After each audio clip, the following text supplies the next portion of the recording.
Chris Froome became the first Briton to win the Giro d'Italia and only the seventh man to claim all three Grand Tour titles. Bespoke date, Wednesday the 6th of June. Time, 21:30 BST. Coverage, BBC Radio 5 Live and BBC Sport. Website. It was one of the most dramatic days of sport in recent memory. Chris Froome, after 3 weeks of injury, uncertain form and struggle, staged a spectacular 80 km solo break on stage 19 of the Giro d'Italia to overturn a 3-minute deficit and snatch an overall lead that he would never relinquish. It astonished cycling. It drew in people who would otherwise never care about a bike race, had strangers gathered round each other's phones to watch the drama unfold, triggered admiration in many and cynicism in others. Much has been talked about it in the days since.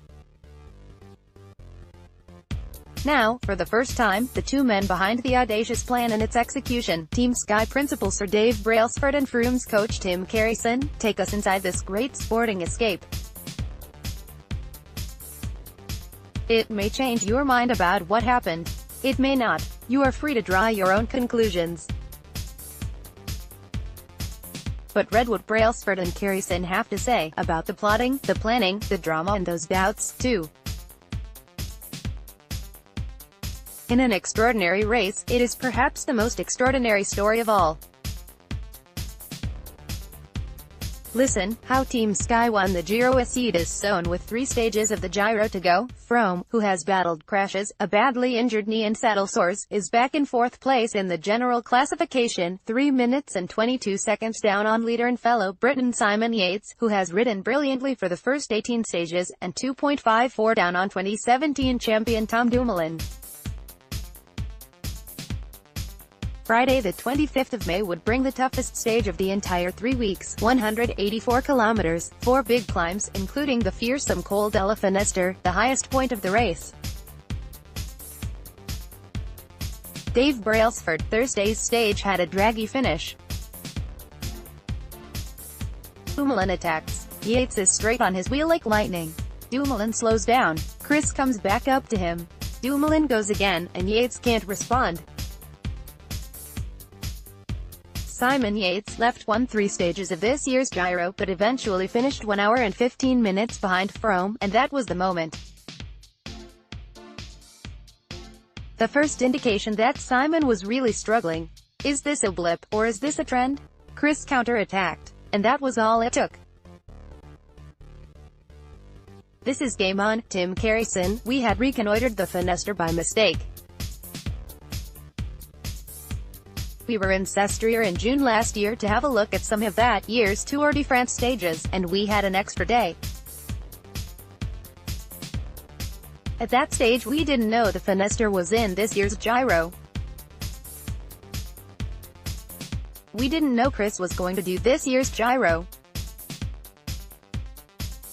But we thought, while we're here, let's recon for a future stage that Chris or another rider might do. We rode the climb of the Finestre, the descent, the valley, the climb up Sestriere, everything but the final climb of what would be the Giro stage. It was the worst day I have ever had on a bike. And I realized that if you have a bad day on that mountain you can lose a lot of time. And not just time on the climb but on the descent and the next climb too. We all knew there was an opportunity there. A plan comes together, and Thursday evening, on the Team Sky bus, Brailsford gathers together his lieutenants, performance manager Rod Ellingworth, in charge of the team's logistics, James Morton, team nutritionist, Nico Portal, sport director. Carrison joins on the phone from a training camp in Tenerife. DB, Tim coaches the riders and gets them ready to race. He looks at the power we will need to ride it to make things happen. He gives us the intel and the data. Nico looks at the tactics. He drives the team car. Nico is emotional, romantic, has a very close relationship with the riders. He brings a very different slant to discussions than Tim and I. We are more clinical. We looked at the stage. Where Finisterre, this brute of a climb, was positioned was strategically interesting. It was going to take about an hour and 5 minutes to ride it. You realize that if all of the top guys rode as hard as they could to the summit, they would be the only ones left. No teammates, no domestiques. We thought Simon was tiring.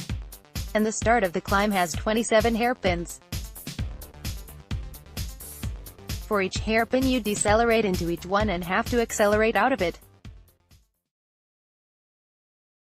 The first 4 or 5 guys in the line are okay. When you go to 11, 12, 13, you're having to sprint out of every one. You get natural gaps. You know that if you take it on at the front, someone will pay the price at the back, right? We will hit those hairpins as a team and hit them as hard as we can, within what Chris could maintain for an hour and a half. Simon will struggle then. Chris Froome defeated 2017 champion Tom Dumoulin, left by 46 seconds to win a maiden Giro d'Italia title. The next part was, how do we get rid of Dumoulin? Chris was quite clear about it. When we get to that 8 kilometers of gravel road at the top of the Finisterre, I'm going to open up the race. And I'm pretty sure I can drop him. That was phase 2. I said to him, could you ride with Dumoulin? At the end of the day you might be first and second. Second is a lot better than where we are now. But it was only about the win. And you have to tip your hat to him, because we had been a long way off, and for most people, second would have been good. But he was, no, I'm not riding with him, so the whole idea was to get him over the top of that first climb on his own. Knowing that there would only be a small group of the very top riders close to him, and that none of them would have helpers. It was going to be man on man. At that stage the discussion started to get very animated. Let's go all in. And the other riders in the team loved the idea. Quite often in sport it's hard not to consider the consequences of something. I'm risking this for what reward? And nearly always you err on the side of caution, but Chris was fourth. He was more than 3 minutes down. It was one of those great scenarios where you could say, let's throw the kitchen sink at it and see what happens. There was a real sense of let's nail this. And then, let's get forensic on the planning. Let's give him every chance. The numbers game. There were 3 big climbs in the last 100 kilometers of the stage. The Finisterre 18.5 kilometers long, 9.2% average gradient, topping out at 2,178 meters. A fast technical descent, then the climb to Sestriere 16 kilometers, but much easier. The first 7 kilometers almost flat, the remainder averaging only 5%, then the final climb, to the finish at Bardonecchia, 7.2 kilometers, an average of 9%, a climb where it could all be lost, even if the first 2 parts of the plan had worked. We recognized that to pull it off, you would have to fuel it. The body can only absorb 90 grams of carbs an hour. If you're using more than that, you're going to run out pretty fast, so it was mission critical that Chris had to get 90 grams of carbs every hour. But when you looked at where that would be in the race, you realized it wasn't always going to be practical to eat 3 rice cakes in an hour, or 3 gels. If you are riding hard up a climb or going flat out on a descent, it's not possible. Froome climbs the Finisterre, the first big ascent of stage 19. Tim divided the stage in 2 segments, the first 90 minutes, then the transition into the first climb, the climb itself. Then he translated all that into the wattage Chris would be producing in each section, and the carbs Chris would need to do that. And then we put that into a nutritional strategy. Each water bottle weighs 500 grams. We obsess over losing 30 grams from a bike. On this hour-long climb of the Finisterre, which could be the decisive moment of the entire race, was it worth carrying an extra 500 grams up this possibly pivotal climb? But if he didn't hydrate, there was a very real risk he could blow. Okay, let's get a feed at 10-minute intervals on that climb, so Chris can carry minimal food and water, we told Rudd the plan. Any chance? His face dropped. He came back. We can do it, but we're going to need everybody in the team, press officers, mechanics, security guy, me. That's the only way it can work. Then we thought, some of these guys have never given a bottle to a moving rider before. So we would have to move around. Rod did the logistics of that. James worked out what Chris should eat, when and where. Tim did the calculations about energy expenditure and where. And then we got the riders together and said, this is what we're going to try to do. The escape begins, the stage starts. A break goes away, including Sky riders David De La Cruz and Sergio Henao, who could have acted as support for Froome if he escaped the peloton. But Yates' team Mitchelton Scott decide to ride hard to bring the whole race back together just before the climb, playing straight into Sky's hands. DB, every now and again, over the years, you can feel it. And this just felt exciting. Chris just felt, I'm back, I'm going to do this, and that rubbed off on the whole team. This was the day they were going to take it on.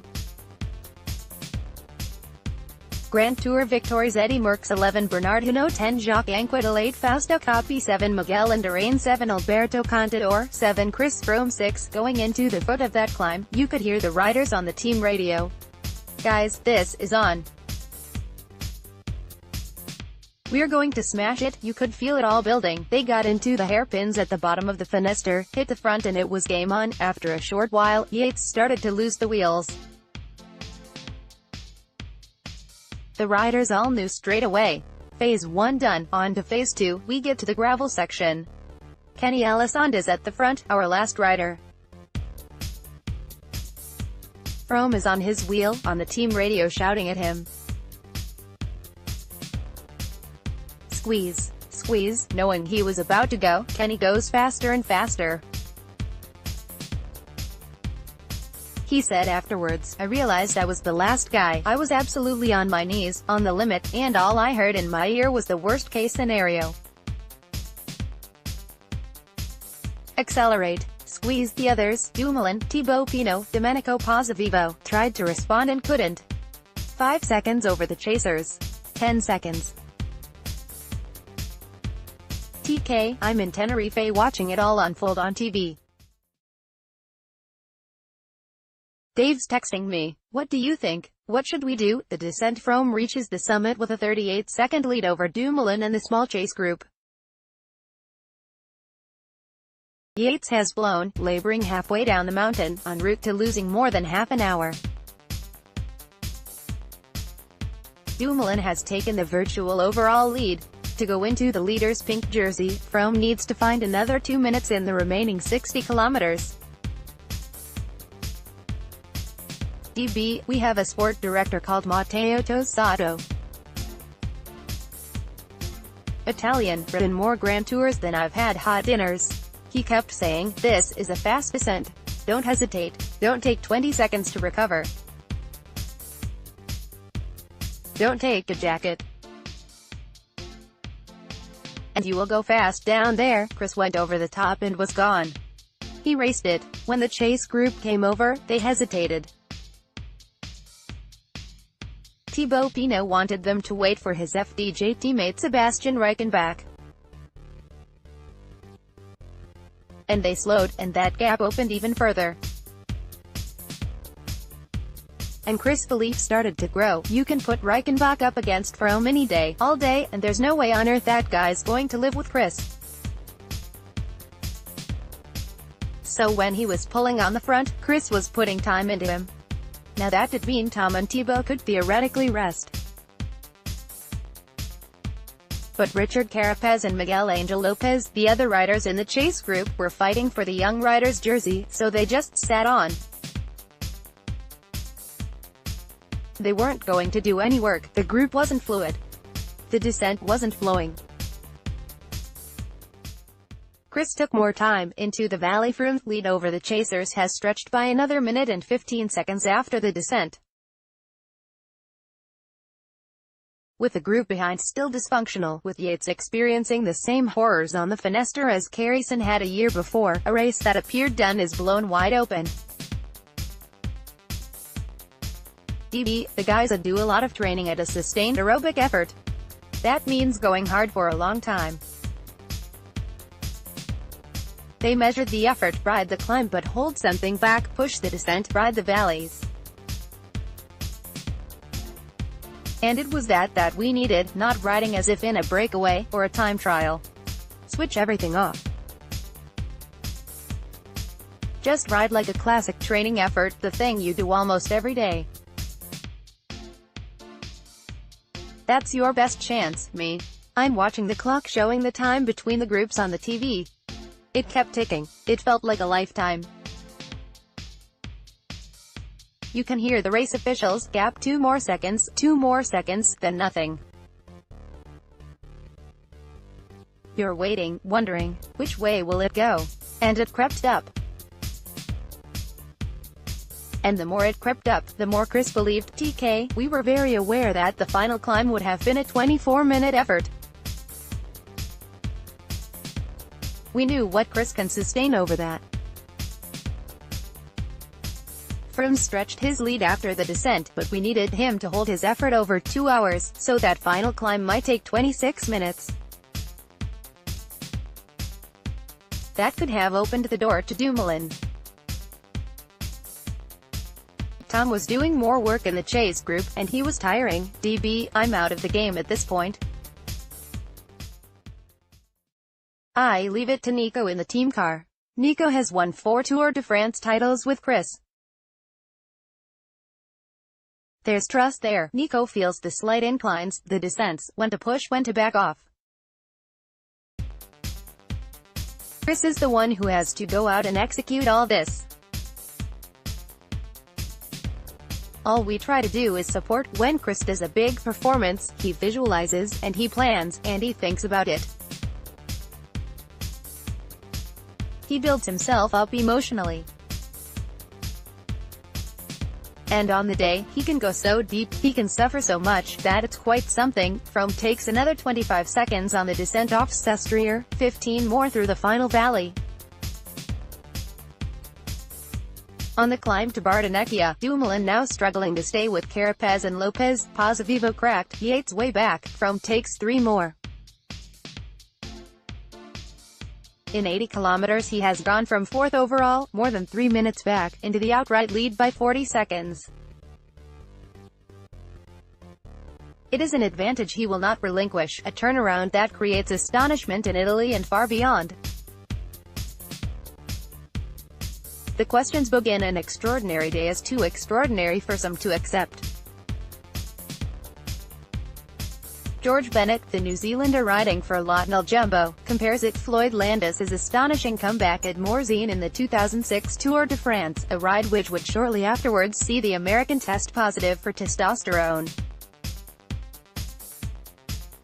Social media amplifies the doubt and spreads conspiracy even as others at the race hail Froome's ride as worthy of comparison with the great solo rides of Italian legend Fausto Coppi. 5-time Tour de France winner Eddie Merckx sings the Britain's praises. Bernard Hinault, also a 5-time winner of the Tour, does not. And Sky. The way the whole stage panned out, it was spectacular. But ultimately it's very rare in cycling where you get the 4 or 5 leaders in a race just thrashing it out, no support, man against man. Particularly that far out from the end. And so it was bound to raise some eyebrows, and people are bound to ask questions.